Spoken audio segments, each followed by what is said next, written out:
Bismillahirrahmanirrahim. Assalamualaikum warahmatullahi wabarakatuh. Selamat datang di kuliah online mata kuliah manajemen strategi. Pada pertemuan yang ke-11 ini kita akan belajar mengenai tata kelola korporat yang baik atau biasa disebut dengan good governance. Kita mulai dengan tujuan pembelajaran. Ada 5, yaitu mulai dengan pengertian mengenai apa yang dimaksud dengan tata kelola, kemudian menerangkan mengenai tata kelola yang kuat dan yang lemah, menguraikan analisis berbasis biaya transaksi, memahami tata kelola di era otonomi daerah, dan menjelaskan penyebab kegagalan tata kelola.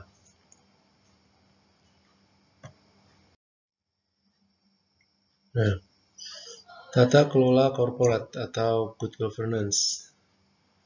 Ada 2 perspektif yang kita pakai untuk memahami tata kelola korporat. Yang pertama, dilihat dari perspektif luas atau perspektif stakeholder. Jadi, tata kelola korporat menurut perspektif luas ini adalah seperangkat peraturan yang mengatur hubungan antara pemegang, pengurus, atau pengelola perusahaan, pihak kreditur, pemerintah, karyawan, serta para pemegang kepentingan internal dan eksternal lainnya yang berkaitan dengan hak dan kewajiban mereka, atau dengan kata lain sistem yang mengendalikan perusahaan. Nah, tujuan tata kelola korporat ini yaitu untuk menciptakan nilai tambah bagi semua pihak yang berkepentingan. Jadi dari perspektif luas ini meliputi seluruh pihak-pihak yang berkepentingan atau stakeholder. Itu adalah sistem yang mengatur hubungan antara pihak-pihak yang berkepentingan. Jadi ke semua pihak yang berkepentingan dalam perusahaan, baik itu pemegang saham, pengurus atau perusahaan, atau pemerintah, karyawan, dan lain-lainnya.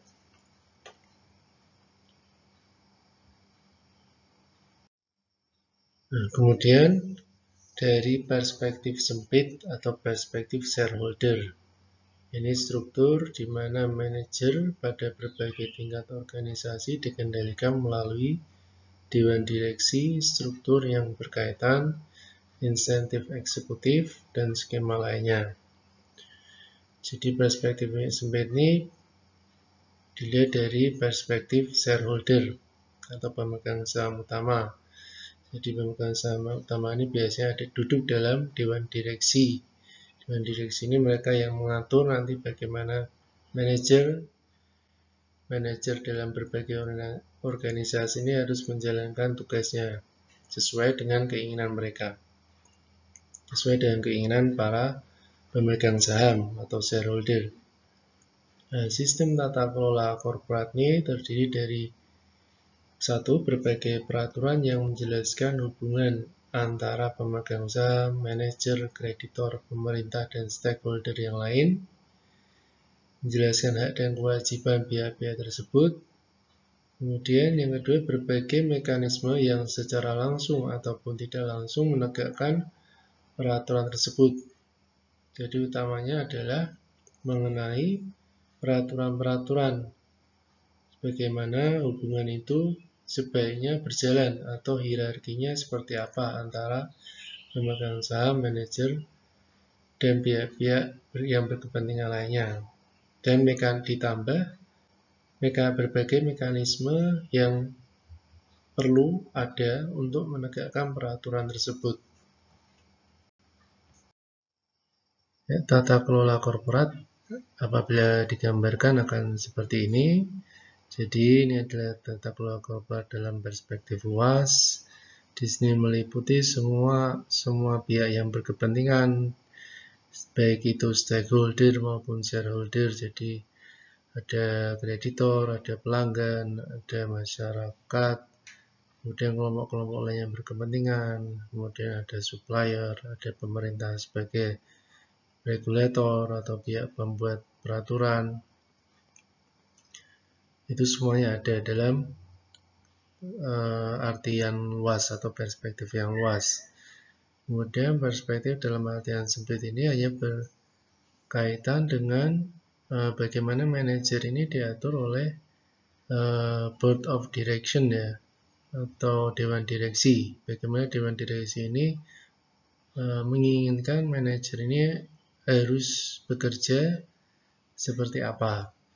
Jadi hanya mencakup bagian ini saja.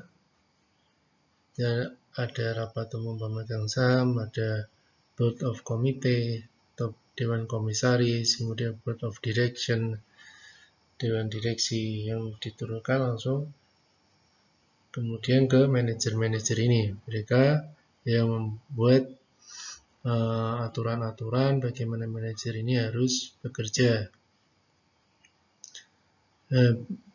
Ini semua ini kemudian dikatakan sebagai manajemen korporat. Bagaimana korporat ini harus dimanage. Ya, kemudian, nah kita lanjut ke evolusi pandangan tata kelola. Jadi good governance ini sebenarnya sudah berlangsung sejak lama, mulai dari tahun 1960-an. Jadi dari tahun 1960-an dan 1970-an ini ada keyakinan mengenai pentingnya tata kelola atau good governance. Kemudian dilanjutkan pada awal 1980-an, walaupun tahun 1960 dan 1970 sudah ada keyakinan tentang pentingnya tata kelola, tapi belum ada kemauan yang kuat dalam membuat perencanaan tata kelola. Tidak di follow up pada tahun 1980, masih ada keengganan dalam membuat perencanaan tata kelola. Nah, kemudian pada akhir 1980 dikhawatirkan adanya kemungkinan pembuatan tata kelola yang sulit atau kompleks. Jadi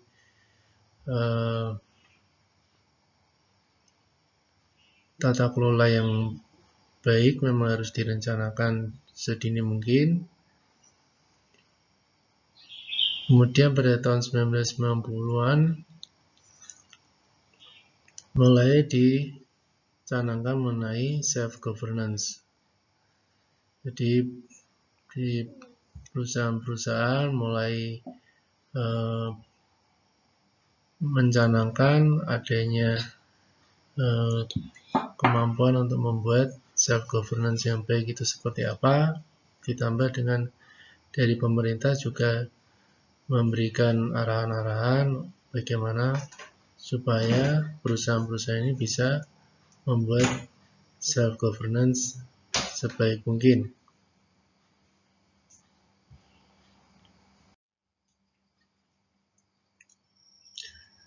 Nah, di sini kita lihat mengenai perkembangan tata kelola yang lemah menuju tata kelola yang kuat atau tata kelola yang paling baik. Dan ini pun ada hubungannya dengan transisi demokrasi yang terjadi di sebuah negara. Nah, kita lihat di sini transisi demokrasi di Indonesia ini dinilai sudah berkembang dengan baik, yang bergerak dari poin A yang dulunya tidak demokratis, kemudian menuju ke agak demokratis hingga kemudian berhasil akhirnya ke arah yang demokratis. Jadi artinya dunia mengakui adanya perubahan penting dari rezim yang tidak demokratis menuju sistem yang lebih demokratis. Namun ternyata walaupun transisi ini telah berjalan dengan cukup baik di Indonesia, tapi dari sisi tata kelola harus diakui bahwa tata kelola pemerintahan Indonesia masih tergolong lemah dan belum banyak perubahan dibandingkan dengan negara-negara berkembang lainnya seperti Malaysia, Thailand, atau Filipina, Singapura, atau bahkan Cina. Jadi kita lihat di sini, Singapura dan Cina ini mereka mempunyai tata kelola yang paling baik atau paling kuat. Indonesia ini sangat disayangkan masih berada di sini, yaitu di poin yang level yang terendah, tata kelola yang lemah, karena memang good governance yang ada di Indonesia ini masih sangat tertinggal dibandingkan yang lain. Kita lihat memang yang terjadi di Indonesia ini adalah peraturan-peraturan yang terlalu banyak birokrasinya, masih sangat jarang kita temui. Kemudian layanan publik, kemudian layanan satu pintu. Jadi masih sangat rumit dan sangat birokratis dibandingkan dengan negara-negara lain.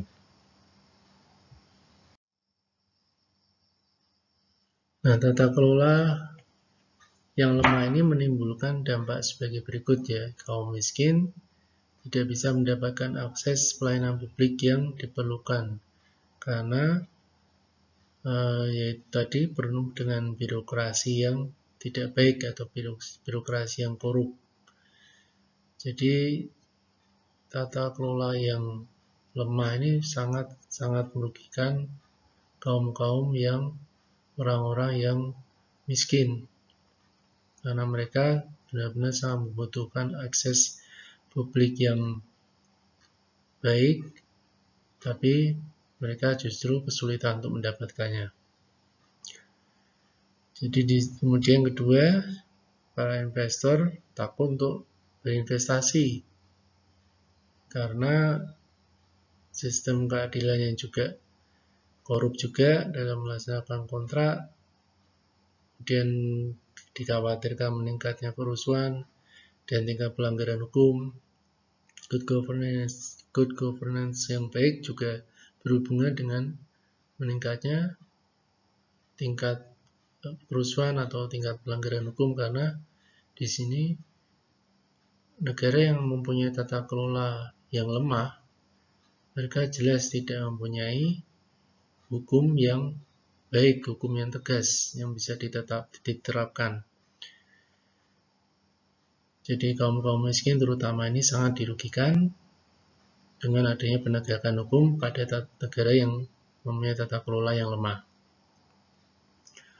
Kemudian yang ketiga yaitu langkahnya sumber daya pemerintah ternyata hilang karena sistem manajemen keuangan dan pengadaan barang yang tidak transparan, manipulatif, dan banyak kebocoran.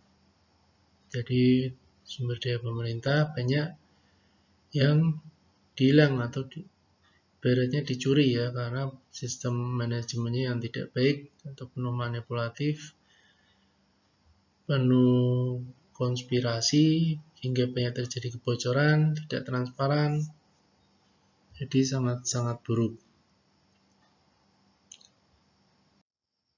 Lalu bagaimana kiat untuk berusaha meminimalisir atau menghilangkan tata kelola lemah atau berusaha melakukan transisi dari tata kelola yang lemah menuju tata kelola yang kuat, yaitu dengan cara menggunakan analisis berbasis biaya transaksi. Nah, analisis biaya transaksi ini diperkenalkan oleh seorang pakar ekonomi yang bernama Ronald Coase ya. Nah, definisi dari analisis ini yaitu untuk melakukan suatu transaksi pasar diperlukan identifikasi dengan siapa seseorang bertransaksi, kemudian setelah itu berusaha menginformasikan kepada masyarakat bahwa seseorang ingin berurusan beserta syarat-syarat yang harus dipenuhi, lalu melakukan negosiasi hingga penawaran, menulis kontrak, melakukan pemeriksaan yang diperlukan untuk meyakinkan bahwa syarat-syarat kontrak telah diikuti dan seterusnya. Jadi ini adalah benar-benar step by step atau langkah demi langkah bagaimana sebaiknya melakukan sebuah transaksi. sehingga diharapkan transaksi yang terjadi ini benar-benar transparan karena menginformasikan kepada masyarakat apa-apa saja yang harus diinformasikan ke masyarakat, syarat-syaratnya, kemudian bagaimana negosiasi dilakukan dari mulai penawaran, penulisan kontrak, dan sebagainya. Jadi Coase percaya bahwa biaya transaksi tidak hanya mempengaruhi penyusunan kontrak, tetapi juga mempengaruhi barang dan jasa yang diproduksi. Adanya biaya transaksi akan mendorong munculnya perusahaan. Pertanyaan bagaimana memproduksi dan apa yang diproduksi mencakup pertimbangan biaya transaksi. Jadi ketika berbicara biaya transaksi menurut Coase, ini harus ada pertanyaan sebagai berikut ya. Caranya memproduksi ini seperti apa atau bagaimana memproduksi dan yang diproduksi itu apa saja. Nah, itu adalah dua hal penting yang harus dipertimbangkan dalam membuat biaya transaksi. Nah, kelemahan analisa Coase ini ada dua, yaitu mengenai yang utama atau masalah utamanya yaitu kurangnya kerangka teoritis yang mendalam. Kemudian analisa Coase ini tidak konsisten karena perusahaan dan pasar merupakan metode alternatif dalam mengkoordinasikan produksi. Ciri utama perusahaan ini adalah manajemen proses produksi dan distribusi, sedangkan pasar tidak dapat memproduksi, jadi hanya untuk menghubungkan antara unit produksi dan konsumsi. Kemudian analisa Coase ini dikembangkan lagi oleh pakar ekonomi yang bernama Oliver Williamson, sehingga dia disebut sebagai bapak ekonomi modern. Nah, Williamson ini mengikuti definisi Arrow mengenai biaya transaksi sebagai biaya menjalankan sistem ekonomi. Jadi biaya transaksi ini mencakup biaya langsung atau direct cost dan biaya peluang, opportunity cost. Nah, yang pertama ini disebut biaya transaksi yang sebelum terjadi atau ex ante transaction cost, terdiri atas biaya menyusun konsep kesepakatan, negosiasi, dan penjagaan. Nah, yang kedua, biaya transaksi yang telah terjadi atau ex post transaction cost, yang meliputi biaya salah adaptasi, maladaptation cost, kemudian biaya tawar-menawar yang terjadi bila upaya bilateral dilakukan untuk mengkoreksi kesalahan-kesalahan yang terjadi, kemudian biaya penyusunan dan pengelolaan yang diasosiasikan dengan struktur tata kelola di mana perselisihan diidentifikasi, kemudian biaya pengikatan yang mempengaruhi penjagaan komitmen. Jadi biaya-biaya di atas ini terkait langsung dengan spesifik aset, ketidakpastian lingkungan, dan ketidakpastian perilaku.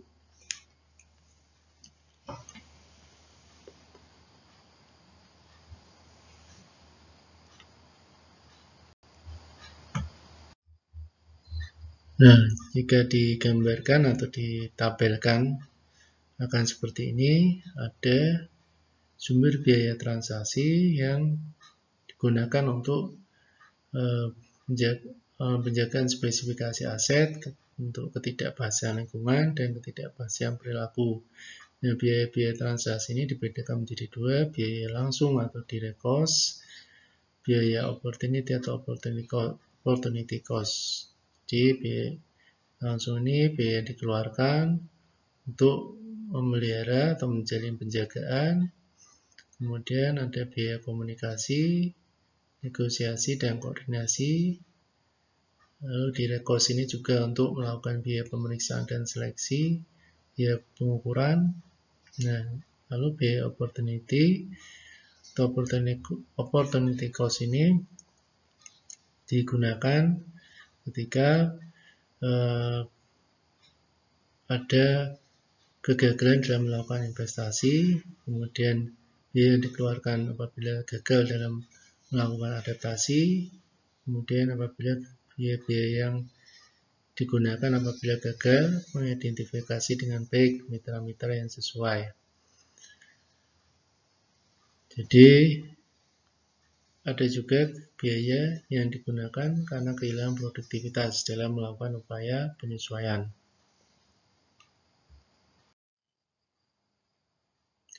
Nah, seperti kita ketahui bahwa Indonesia ini sudah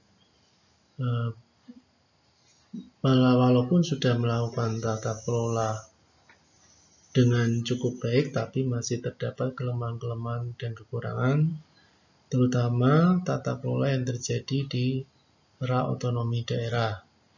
Jadi implementasi otonomi daerah ini masih sangat banyak terjadi penyimpangan, yaitu seperti seringnya terjadi banyak pungutan retribusi pajak yang tidak sesuai,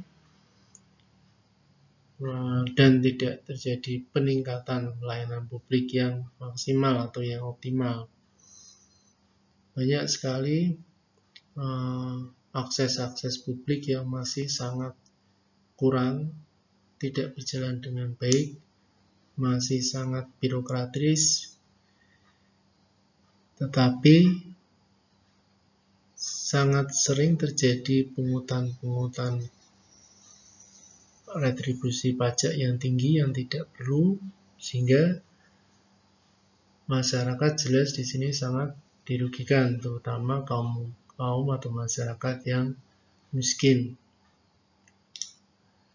Kemudian itu berkaitan dengan rendahnya akuntabilitas pemerintah daerah ataupun DPRD. Nah, kemudian di sini pakar ekonomi yang bernama Utomo melihat tata kelola ini dari sisi makro dan mikro. Jadi tata kelola makro ini menghendaki adanya interaksi atau kompatibilitas di antara pemerintah atau publik, swasta, private, dan masyarakat atau community ya. Nah, sedangkan tata kelola secara mikro di dalam daerah yakni DPRD, kepala daerah atau wakil kepala daerah, perangkat daerah, dan komponen masyarakat serta swasta. Jadi tata kelola di era otonomi daerah ini bisa dikatakan memang tata kelola secara mikro ya. Nah, ketika tata kelola secara makro juga tidak terjadi dengan baik atau optimal, otomatis juga berpengaruh pada tata kelola yang mikro. Jadi masih sangat perlu diperbaiki. Nah, perlunya melakukan reformasi tata kelola. Jadi walaupun Indonesia sudah cukup mengalami transisi demokrasi yang cukup baik, tapi tidak begitu halnya dengan transisi tata kelola ya. Jadi tata kelola atau good governance di Indonesia ini belum dapat berjalan dengan sebaik negara-negara lain.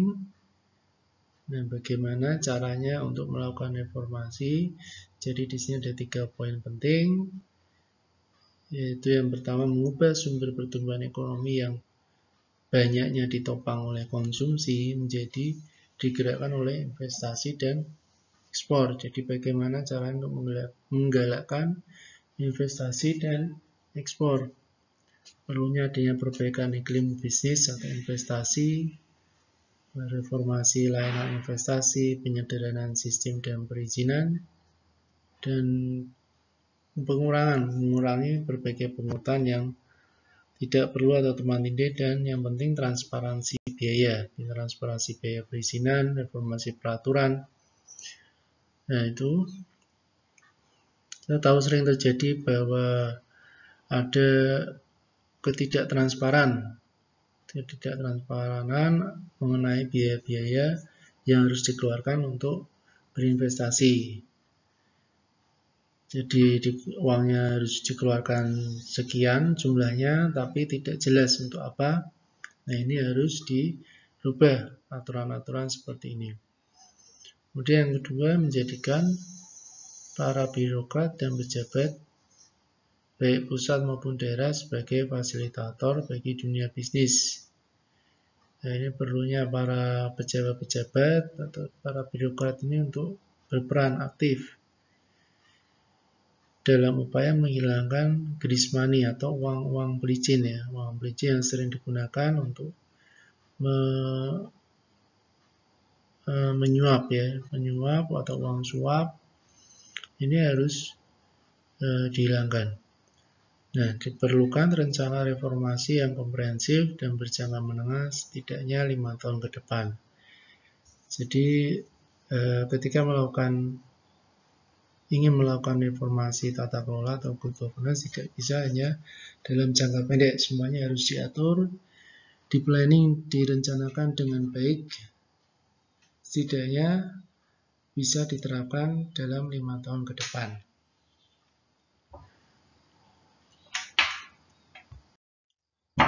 Ya, demikian penjelasan saya mengenai tata kelola yang baik atau good governance pada bab ke-11 atau pertemuan yang ke-11 ini. Semoga dapat memberikan manfaat.